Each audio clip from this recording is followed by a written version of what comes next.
The proposals which the emperor had spoken of were not accepted.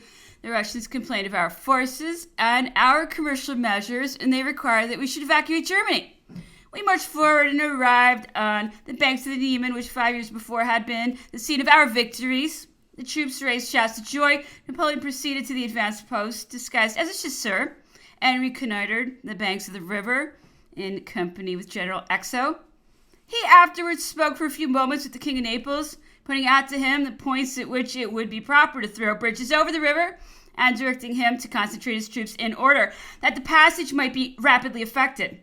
The cavalry was mounted. The infantry was under arms. Never was there a grander spectacle. And Blaise set to work. The pontoons were laid at midnight. At 1 o'clock, we were on the right bank of the Niemen, and General Payol was at Kozno, which had been evacuated by Bagavuth, and we took possession of it without striking a blow. We continued to press on. We marched incessantly, but we perceived only a few polks of Cossacks blending with the line on the horizon. We arrived at Vilna and found its immense magazines in flames. We extinguished the fire, and the greater part of the provisions were saved. Chapter 25. The conflagration, the sight of the ground which had been so often trodden by the Polish legions on their return from their glorious expeditions, excited fresh ardor.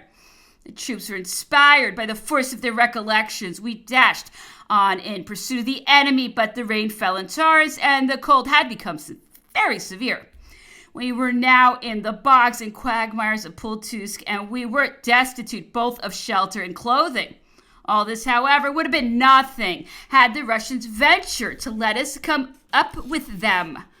But they reached the Borthnies and crossed the Dvina, flying and ravaging the country which they passed through.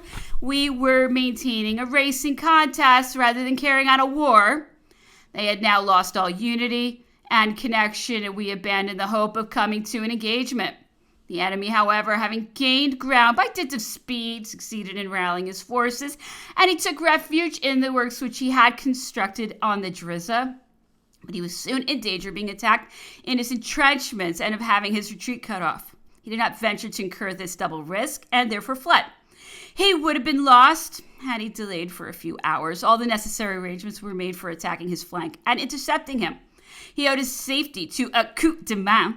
Some of our advanced corps, not being sufficiently vigilant, were surprised by Wittgenstein. Napoleon concluded that the Russians were marching upon us and halted his columns. This delay saved them. When we arrived at Bezynkovny, they had effected their retreat. The King of Naples followed them. He came up with them and attacked them at Ostrovno. He charged them some leagues further on and routed on the rear guard. The following is in his report, which I insert because it is characteristic of the manner of this prince, who deserved to die only on the field of battle.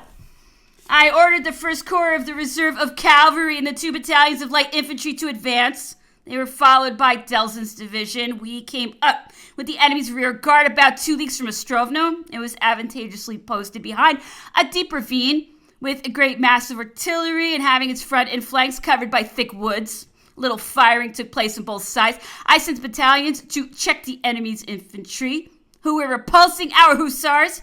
Delzin's division arrived, and the cavalry had nothing farther to do. The viceroy made his arrangements, and we marched upon the enemy and crossed the ravine. The foreign cavalry, which lined the bank of the Dvina, protected our left and debouched the plain. The rest of the light troops advanced along the high road in proportion as the enemy's infantry retrograded. The cuirassiers were left in reserve behind the ravine, and the batteries were mounted. My right was covered by immense woods, and I had numerous parties of pioneers. The enemy was driven to the 2nd position in the rear of the ravine where the reserve was stationed. He brought us back into the ravine, and he was again repulsed. He drove us back a second time and was on the point of taking our guns, which had got entangled in a defile through which they were passing in order to take a position on the heights. Our left was repulsed, and the enemy made a bold movement on our right. The foreign brigade was on the point of being dispersed. In a state of things, nothing but a charge of cavalry could enable us to recover ourselves. I attempted it. We advanced to meet the enemy's infantry, which was marching boldly along the plain. The brave Poles rushed on the Russian battalions. Not a man escaped. Not a single prisoner was made. All were killed. Not even the wood protected them from the sabers of our cavalry. At the same time, the squares were broken by the charge. General Girardin, who was leading the battalions on the left, made a movement on the right and advanced along the high road on the enemy's rear. The troops on the right performed the same maneuver. General Piret supported them. He charged at the head of the 8th Hussars. The enemy was routed and owed his safety only to the ravines, which retarded our advance. The whole division followed the movement. The infantry advanced along the high road, and the cavalry debouched on the heights. I gave orders for firing on 5 or 6 cavalry regiments that were before us. In this situation, your majesty came up with me. You ordered me to pursue the enemy, and I drove him to a league and a half beyond Vitebsk. Such, sire, is the narrative of our late engagement with the Russians. The enemy has had about 3,000 killed and a greater number wounded. We have scarcely lost a man. This result was, in a great measure, the work of Count Belliard, who was on this occasion someone to give us new proofs of his devotedness and courage. To him we are indebted for the preservation of the artillery of Delson's division. Fatigue and even lassitude have, in the long run, the effect of inspiring courage. Barclay experienced this. He several times entertained the design of risking the fate of the battle, but a foreboding of defeat constantly possessed him at the sight of our troops. Whenever he found them within sight, he hurried his retreat. He beheld without concern his magazines, his guns, and his works fall into our hands. He had but one object in view, which was to keep constantly a few leagues in advance of us. Bagration imitated this example, but he occasionally evinced resolution. He had several engagements with our advance guard. Marshal Davout pursued him vigorously, but the King of Westphalia advanced but slowly. A dispute arose between the sovereign and Van Damme, and in consequence, the orders were not executed. This circumstance saved the Russian prince. He gained ground, reached Milyov, and was beaten. He certainly would have fared worse but for the dispute between Van Damme and the King of Westphalia, which Napoleon, of course, could not foresee. The Russians, who were dispersed along the banks of the Niemen, combined their forces on the shores of the Borysthenes. They were preparing for the defense, and we for the attack of Smolensk. Chapter 26. I had left Danzig, and I traversed Lithuania. The country was dreary. It was made up of woods and steeps, an unlimited picture of poverty and desolation. It was at that season of the year when nature displays her riches, yet vegetation was weak and drooping. Everything in those fatal countries depicted wretchedness. Everything foretold the disasters which were to overwhelm us. The rain still continued. The roads were broken up and impassable. The men were losing themselves in the mud and perishing from fatigue and hunger. 10,000 horses lay lifeless on the ground that we had gone over within these 2 days. Never had such a frightful mortality been signalized. The commencement of a campaign. Our soldiers, continually sliding on the clayey ground, were exhausted in fruitless exertions. Most of them were unable to keep up. They lagged behind. The Allied troops especially had a prodigious number in a rear. It was easy to foresee that the issue of the war would be disastrous. We had in our favor force and courage, but nature took part with them. We were to fall. However, I arrived at Vilna. I found there the Duc de Bassano, whose prognostics were less gloomy. General Hogentorp, Napoleon's aide-de-camp, with whom I was yet unacquainted, and General Germoni, who afterwards deserted our colors, all augured better than myself of the struggle in which we were engaged. It presented itself indeed under specious auspices. All Poland was in motion. Men, women, peasants, citizens, gentlemen, all were animated with the most noble enthusiasm. Troops were organizing, administrations were forming, resources were collecting, and the people were preparing themselves to drive oppression beyond the Borysthenes. The Diet of Warsaw had opened. The Polish nation, which had so long been beaten by the tempest, thought that it had at last reached a port. No sacrifice seemed too much for it. The speech of the president had excited general acclamations everywhere. It had been received with joy. I was curious to read it. Monsieur de Bassano gave it to me. It might have been better, he observed, but still it's tolerable. The emperor would have wished it stronger in facts and its expressions less tinged with the affectation of learning. It was the energy of the patriot, not the measured movements of the orator, that was necessary in so serious a juncture. Nevertheless, it produced its effect. For a long time, there had existed in the center of Europe, celebrated nation, mistress of an extensive and fruitful country, brilliant with the double glory of war and arts, protecting for ages with an unwearied arm the barriers of Europe against the barbarians who raged around its frontiers, and numerous people prospered in this land. Nature repaid their labors with liberality. Often had her kings taken a place in history by the side of those who had most honored the supreme rank. This country is Poland. You are that people, but what have you become? How has the delaceration of our country been affected? How has this family, which even when it was divided did not separate, which had remained united through ages of divisions, how has this powerful family seen itself dismembered? What has become? What has been its crimes? Who its judges? By what right has it been attacked, invaded, effaced from the list of states and nations? Whence have the oppressors come? Whence the chains? The indignant universe would answer us. Every state, every people would tell us that it thought that it saw its tomb open by the side of that of Poland, and that in the audacious profanation of the laws in which all societies alike repose, in the insulting contempt which was manifested for them to accomplish our ruin, the world might think itself put in subjection to the temporary purposes of monarchs, and that now it would have no other law. Europe, alarmed and threatened, would point out to our just resentment the empire, which, while it caressed us, was particularly preparing to press upon her with an increased force. It is Russia that is the author of all our evils. Within a century, she advances with gigantic stride towards a people who before were ignorant of her name. Poland perceived immediately the first effects of this increase in the Russian power.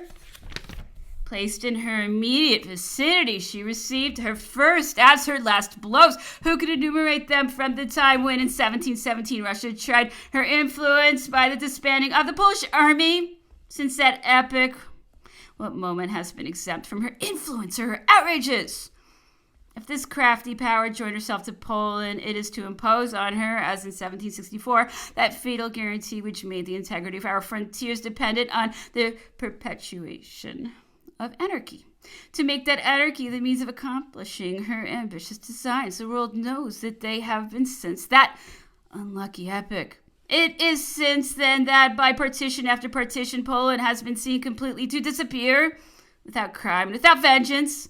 It is since that time that the Poles have heard with indignation the insulting language of the Repnins, of the Sivers. It is since then that the Russian soldier bathed himself in the blood of their fellow citizens as a prelude to that forever execrable day, we must recall it, in which, in the midst of the shouts of a savage conqueror, Warsaw heard the cries of the population of Prague, which was destroyed by fire and murder.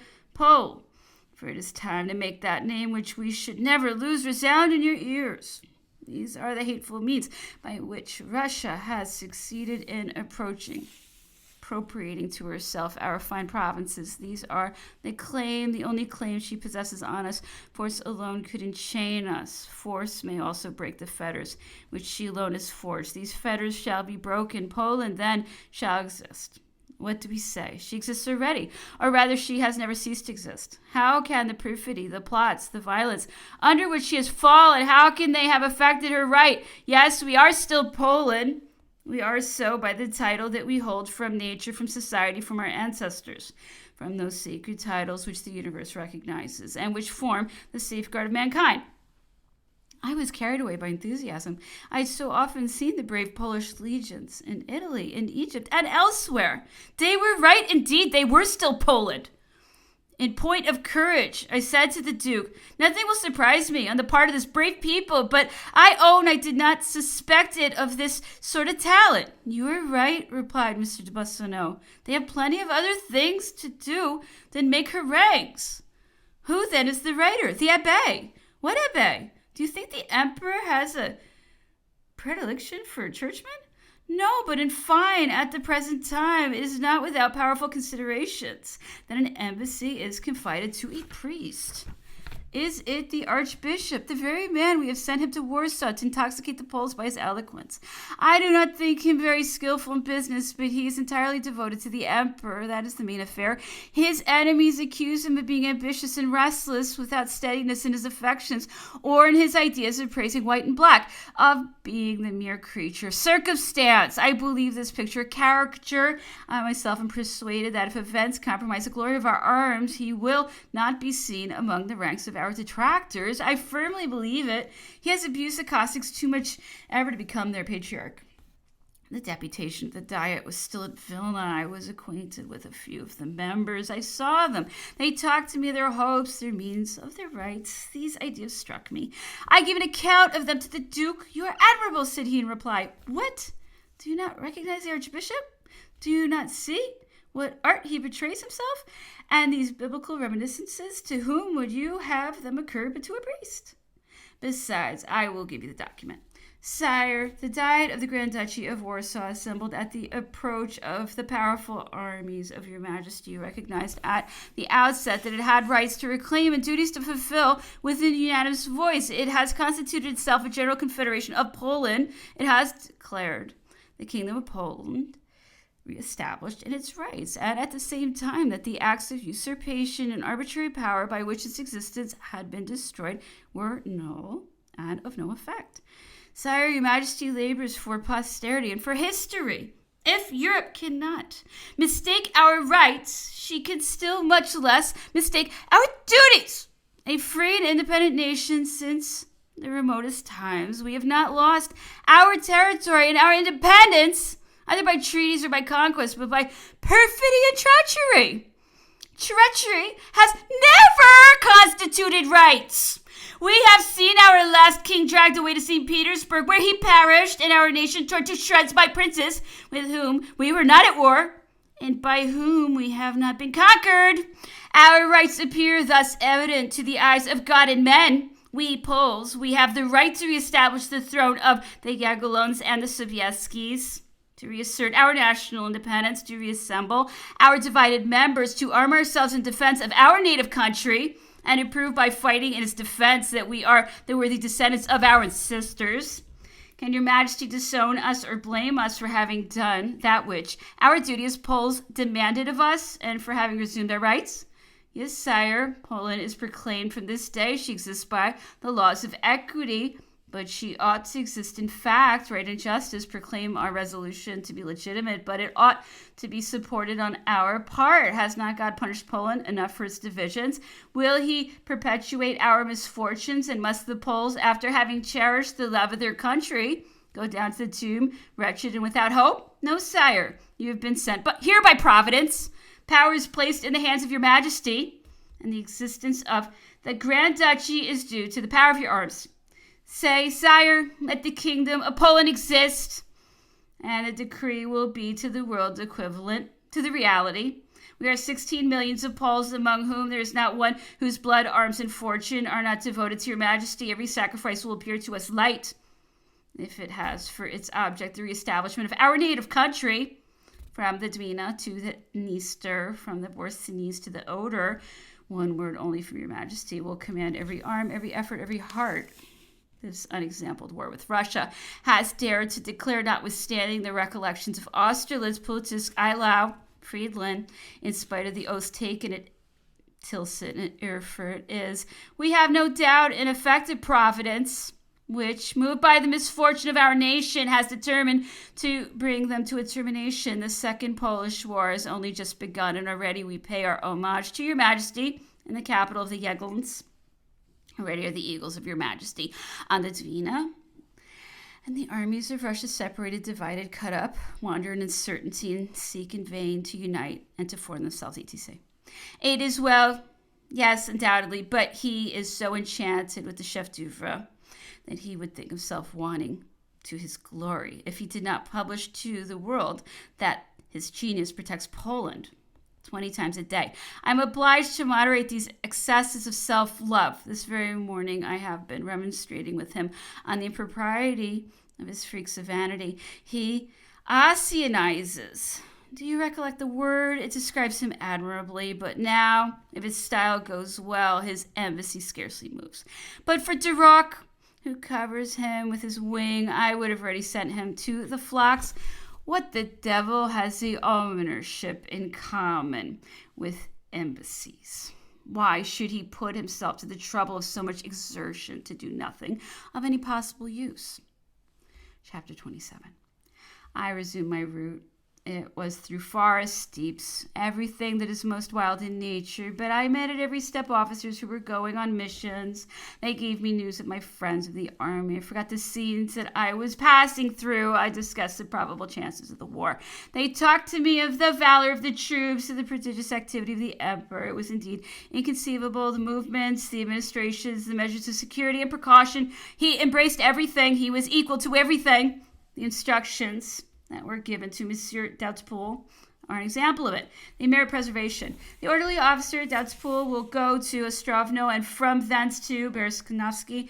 He will see at Ostrovno whether the village is inhabited, whether it has an engineer to reorganize it. He will see at Besinkovsky whether the bridges are erected and if a bridge of rafts has been substituted for the fixed one which would not stand the first swelling of the river. He will see whether the Tête du Pont is in progress. He will see also the hospital, the workhouse, the magazines, and in fine, if the country begins to be reorganized.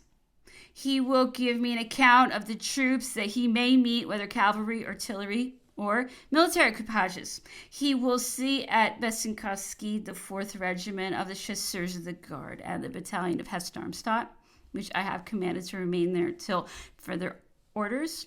There should also be their several pieces of artillery. He must take care that everything be in its proper position and that the works at the Tête du Pont be proceeded with in order to finish it. He will inform himself if there are any news of the Cossacks, and if it is necessary, he will remain one day at Brusovsky in order to see over everything and drop his dispatch. He will write to me from that quarter, taking care to send his letter by the first estafette that may pass through Brusovsky.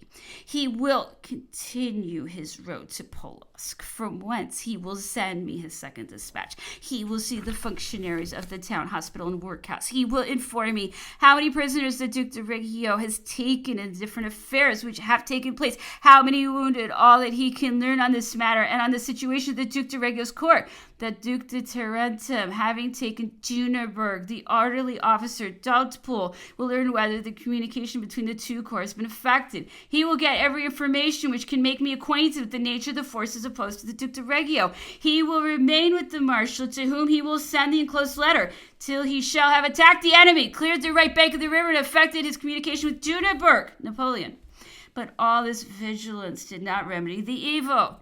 The soldiers who were unable to keep up with their corps increased visibly. They encumbered our rear. I gave an account to the emperor, whom I joined at the bivouac 3 leagues on this side of Swansko, of the melancholy picture that I had incessantly before my eyes during the whole of my journey. It is the effect of long marches. I will strike a great blow, and everyone will rally. You will come from Vilna. What is Hugendorf doing? He is wallowing in indolence. Has he not his wife with him? I knew nothing about it. I could not answer. Napoleon replied, if he had his wife, she must go back to France, or at least that he must send her to Germany, and the rear Berthier is going to write to him. Some papers were brought in that had just been translated. Some were the accounts of the victories in which some handfuls of Cossacks had beaten us all. Others were proclamations and addresses in which we were designated as a troop of missionaries. See, said Napoleon to me, you had no suspicion that we were apostles. But here it is proved that we are coming with damnation for the Russians. These poor Cossacks are going to become idolaters. But here's another of a different kind. Here, read it. It's pure Russian. Pure Platov. All are of equal strength in these dreary climates. I read it. It was a long rhapsody with which the patriarch occasioned a relic of St. Sergius that he offered to the Emperor Alexander. He ended it with this paragraph. The city of Moscow, the first capital of the empire, the New Jerusalem, receives its Christ as a mother in the arms of her zealous sons.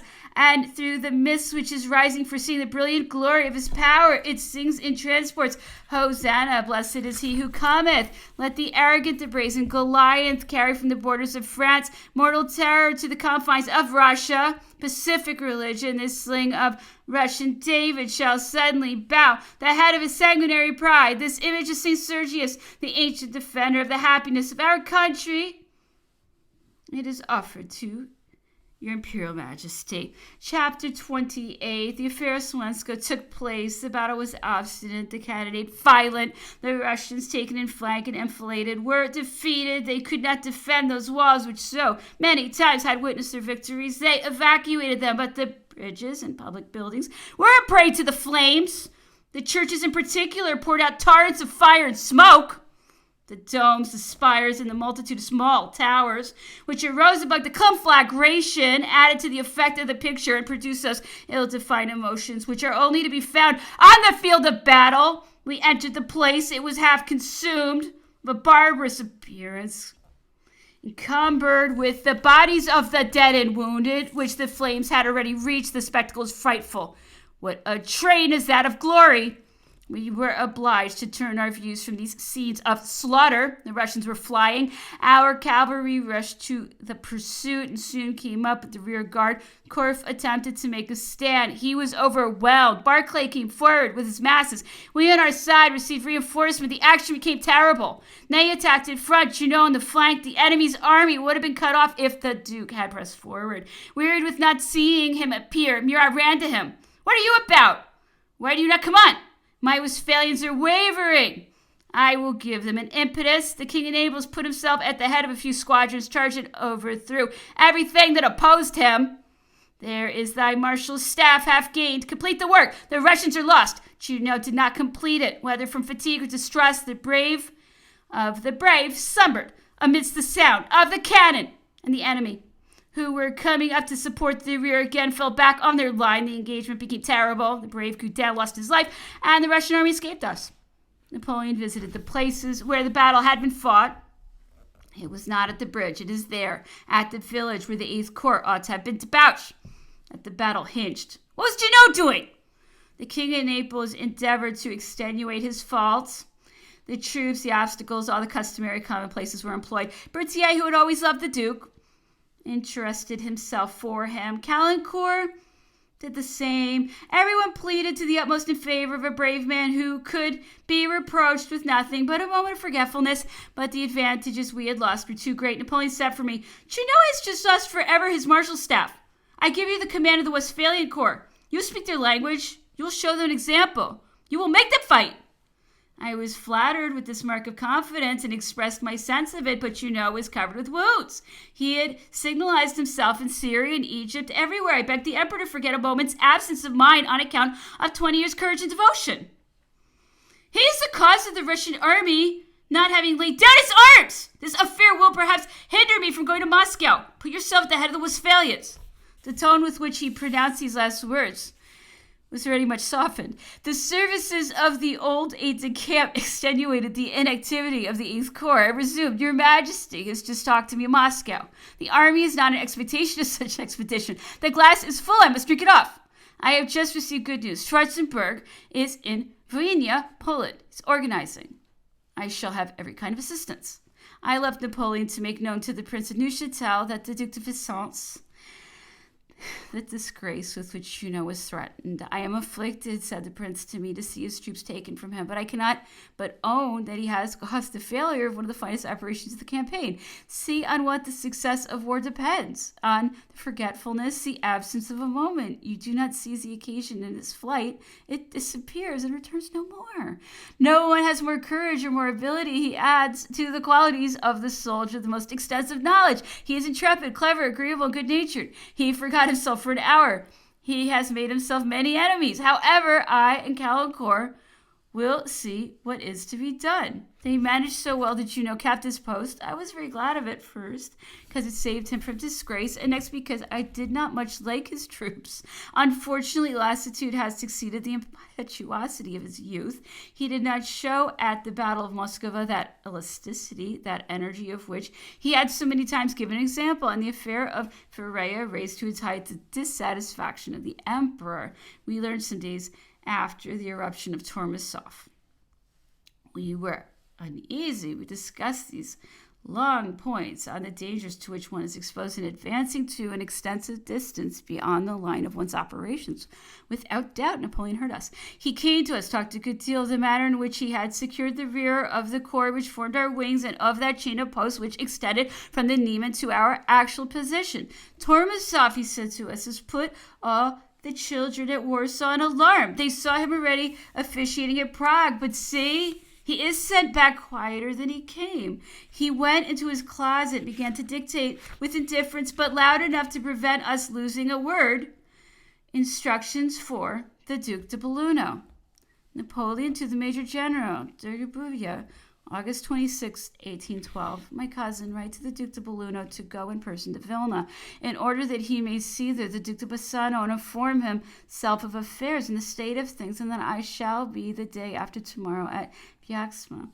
That is 5 days' march from Moscow. That is possible that in that situation communications will be intercepted, that someone must take the command and act according to circumstances, that I have ordered the 129th Regiment, the Illyrian Regiment, the Westphalian Regiment, which is at Königsberg, and the 2 Saxon regiments to march for Minsk, and that, moreover, I have placed between Minsk and Muyov the Dombrowski Division, 12 battalions strong, with a brigade of light cavalry, that it is important for his corps to approach Vilna, and that he must guide himself according to circumstances in order to be in a condition to support Smolensko, Vitebsk, Muyov, and Minsk, that the Dombrowski Division ought to be sufficient to keep up the communications from Minsk by Ortsa as far as Smolensko, since it has only to watch the Russian division of General Hetzel, which is at Moser, from 6,000 to 8,000 men strong, most of them recruits, and against which, moreover, General Schwarzenberg can act. That is the reinforcements which I shall send to Minsk,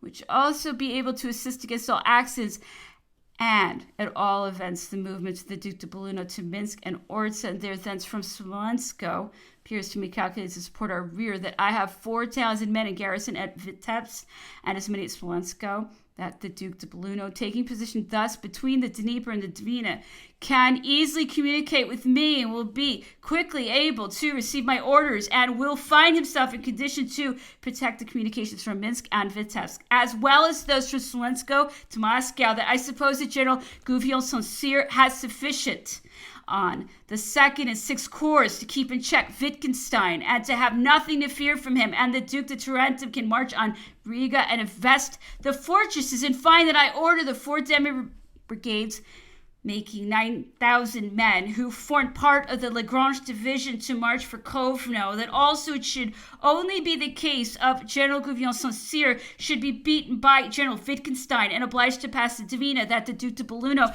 is to march to his support. In the first instance, that this case accepted, he is to follow his course to Smolensko. On this etc. Napoleon. Chapter 19. The army continued its movements, always driving before it the troops it had defeated at Villantona. Tedayums were often sung in Russia. They are sung for everything in that happy country, but the victories after Tolly's fashion did not calm the anxiety of the nation. She perceived that this mode of conquering would soon drive her into Siberia, and she resolved to put her destinies into other hands. Kutuzov drew from the feet of images his military inspirations. He fasted, he prayed, he flattered the priests and the nobility. Heaven could not refuse him its assistance. He was appointed admirable in courts. Pechinades are not sufficient on the field of battle. All religious memories are of no avail against a good maneuver. He experienced it. The king of Naples, who had a soldier's contempt for amulets, attacked him and cuts his troops to pieces. He wished to make a stand at Chiverino with the cavalry is put in motion. The charge is sounded. He is overturned and thrown back on his entrenchments. Courage overpowers the saints of Russia. This beginning did not augur well. Having answered coldly to the zeal of the Cossacks, supplications were redoubled. Kutuzov displayed his images.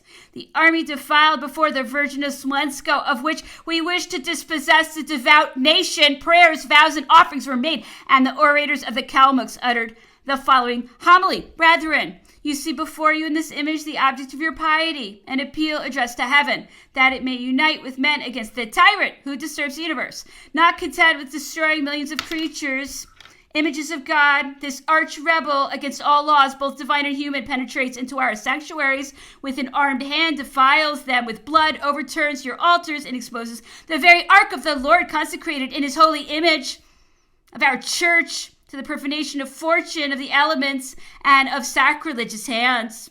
Fear not then, but that God, whose altars have been thus insulted by this worm, which his almighty power has drawn from the dust, will be with us. Fear not that he will refuse to extend his buckler over your ranks and to fight his enemy with the sword of St. Michael. It is in this belief that I wish to fight, conquer, and die, certain that my dying eyes will see victory. Soldiers, do your duty. Think on the sacrifice of your cities in flames and on your children who implore your protection. Think on your emperor, your lord, who considers you as the nerve of his power, and tomorrow before the sun shall have gone down, you will have traced your faith and your fidelity on your country's soil with the blood of the aggressor and his warriors. The sword of St. Michael is undoubtedly a formidable sword, but active soldiers are of still more consequence. Kutuzov did not therefore spare libations. He proportionably increased the fervor of the Cossacks. As for us, we had no inspired men, no preachers, not even subsistence, but we bore the inheritance of a long glory. We were going to decide whether the Tartars or ourselves were to give laws to the world. We were on the confines of Asia, farther than any European army had ever gone. Success was not doubtful. Thus Napoleon saw with the most lively joy the procession of Kutuzov.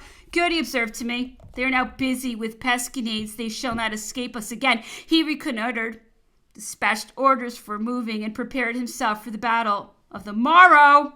The King of Naples thought these preparations superfluous. He had made himself master of the principal redoubt. The left of this position was turned. He did not believe that the Russians would accept battle. He thought that they would withdraw during the night. This was not their project. They dug. They threw up earth. They strengthened their position. The next day we perceived them all at work. It was 11 o'clock. Napoleon sent me to reconnoiter. I was charged to approach as near as possible to the enemy's lines. I rid myself of my white feathers. I put on a soldier's cloak and examined everything with the greatest care possible. I was only accompanied by one chasseur of the guard. In several places I passed by Russian sentinels. The villages of Borodino was only separated from our post by a narrow but a deep ravine. I advanced too far. They fired at me 2 discharges of grape shot. I withdrew and returned. About 2 o'clock, I came and gave an account of everything I'd seen. Napoleon was discoursing with the King of Naples and the Prince of Neuchâtel. Murat had entirely changed his opinion. Surprised to see at daybreak the enemy's line unmoved. He had thought action approaching, and he had prepared for it. Other generals still maintained that the Russians would not dare run the risk. As for me, I asserted the contrary.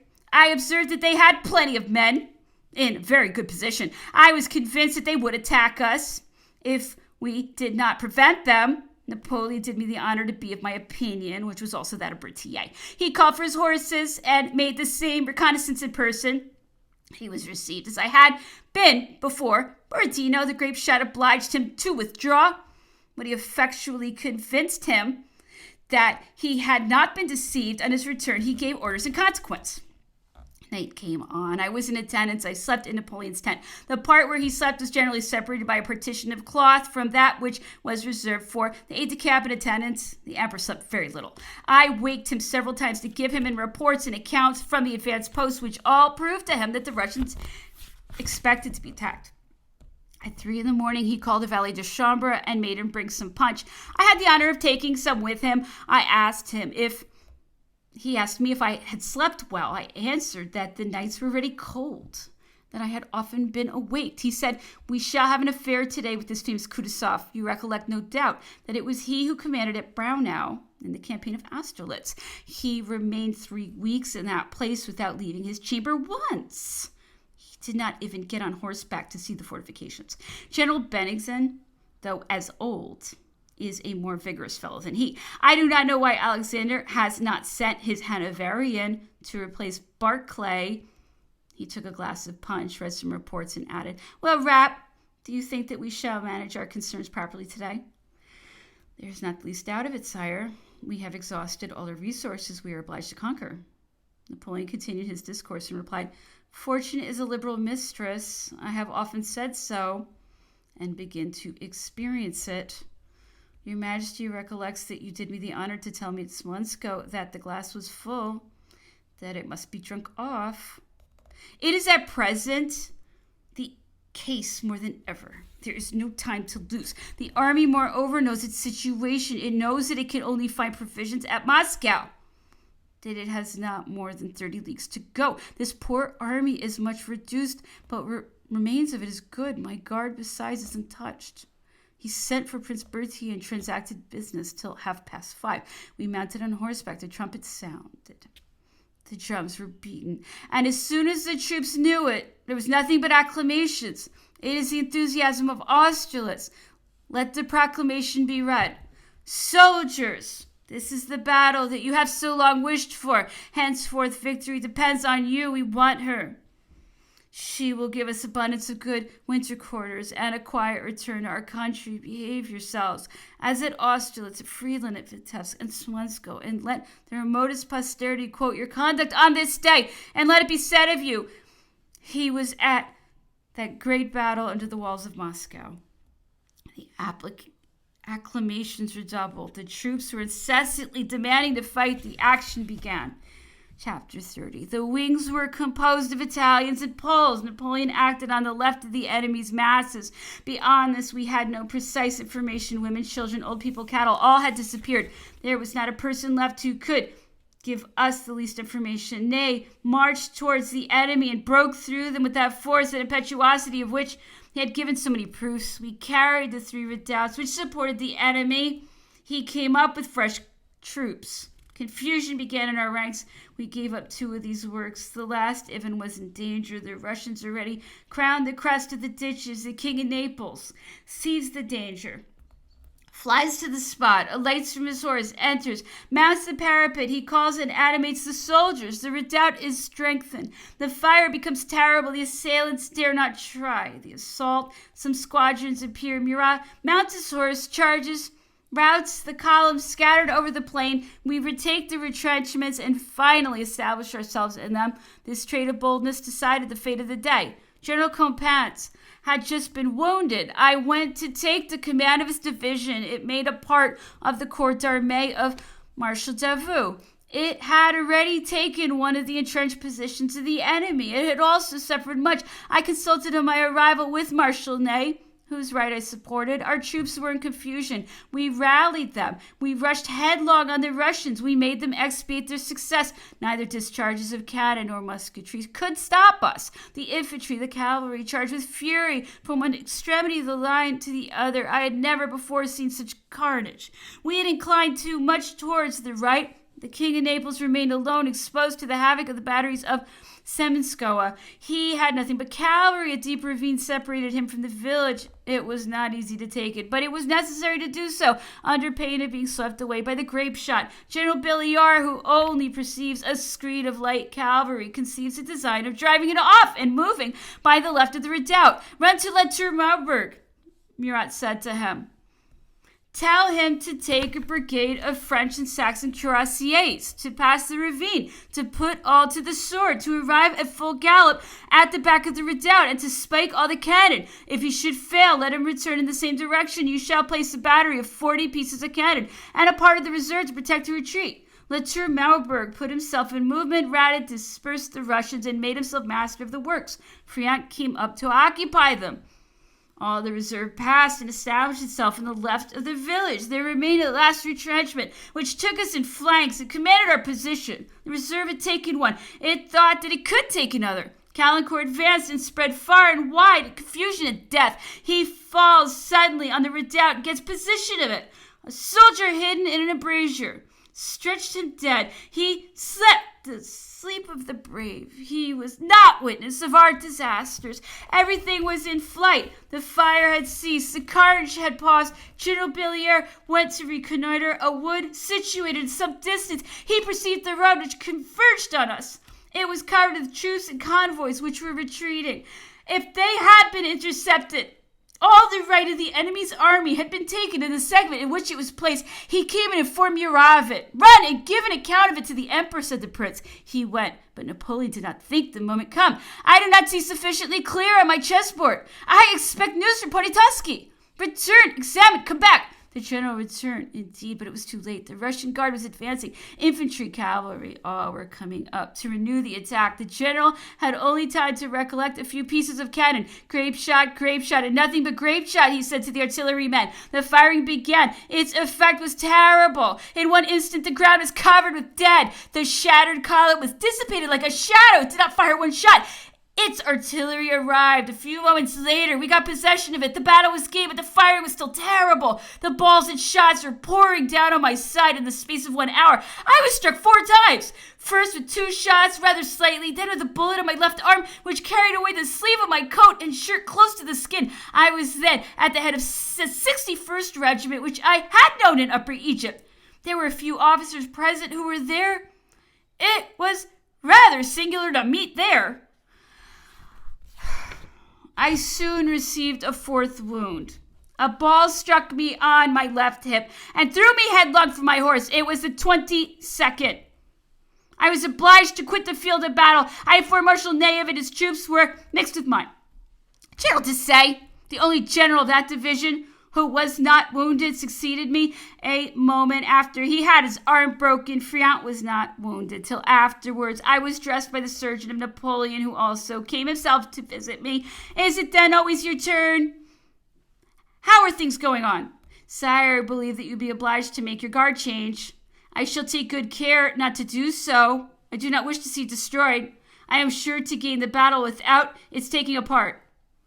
It did not charge in effect with the exception of 30 pieces of cannon, which did wonders. The day ended. 50,000 men lay on the field of battle. A multitude of generals were killed and wounded. We had 40 disabled. We made some prisoners, took some pieces of cannon. The result did not compensate for the losses which it had cost us. Chapter 31. The Russian army retreated towards the capital. It made some resistance at Moysk and arrived at Moscow. We took the city without striking a blow. Murat entered it in the train of the Cossacks, discoursed with their chiefs, and even gave a watch to one of them. They were expressing the admiration which his courage excited in them and the dejection that a series of misfortunes produces. When some discharges of musketry were heard, it was from a few hundred citizens who had taken arm. They themselves put an end to this useless firing and continued their retreat. Napoleon entered the next day. He fixed his quarters in the Kremlin with a part of his guard and the persons of his household, but we were so badly accommodated that I was obliged to take another lodging. Settled myself at some distance in a house which belonged to a member of the Nariskin family. I arrived at 4 p.m. The town was still complete. The custom house alone was a prey to the flames, which devoured it before any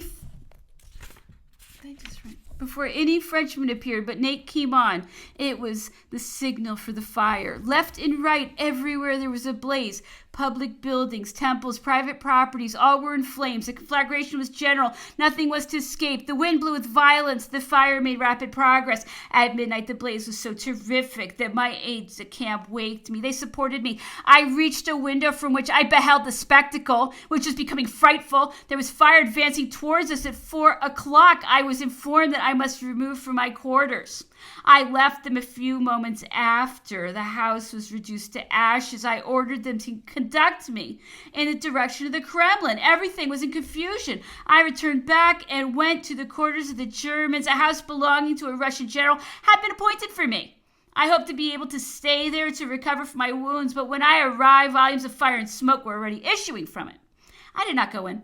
I returned once more to the Kremlin. On the road, I perceived some Russian artisans and soldiers who were dispersed about in the houses, and they were employed in setting fire to them. Our patrols killed some of them in my presence and arrested a considerable number. I met Marshal Mortier. "Where are you going?" he said to me. "The fire drives me out from wherever I fix my quarters." I am now determined to go to the Kremlin. Everything there is in confusion. The fire is increasing in every direction. Rather go from it. Where can one retreat? To my hotel. My aide-de-camp will conduct you. I followed him. The house was close to the Foundling Hospital. We got there with difficulty. It was already in flames. I determined again to go to the Kremlin. I passed the Moskva to fix myself opposite to the palace, which was yet untouched. I met in my road General Lorasbier, accompanied by his son, who was ill. Tabouet joined us. We all quartered ourselves in the house placed on the banks of the river. My landlord was an honest hatter, who felt for my situation and bestowed all possible care on me. I was just settled with this worthy artisan when the fire shoot itself on every side. I quitted in haste. The quays are narrow. If I had delayed, I could not have escaped with my carriage. We crossed the water and established ourselves in the open air behind the walls of the Kremlin. This was the only means of getting any rest. The wind was still blowing with increasing violence, and it fed the flames. I removed once more for the last time. I withdrew to the neighborhood of one of the barriers. The houses were detached and scattered. The fire could not reach them. The one that I occupied was small, convenient, and belonged to Prince Galitzin. I supported, while I remained there during 15 days, at the least 150 refugee inhabitants. Napoleon was, in his turn, obliged to retreat before the flames. He quitted the Kremlin and fixed his headquarters out of the town in a palace where he took up his residence. He did not stay there long. He returned to the palace of the Tsars as soon as the fire was extinguished. He sent almost every morning General Narbonne to inquire after me. This general, like many of our armies, very uneasy. He often said to me that the emperor was wrong in calculating on peace, that we were not in a condition to dictate conditions, that the Russians had not sacrificed their capital to accept disadvantageous terms. They are amusing us in order to take their revenge and to have fairer sport.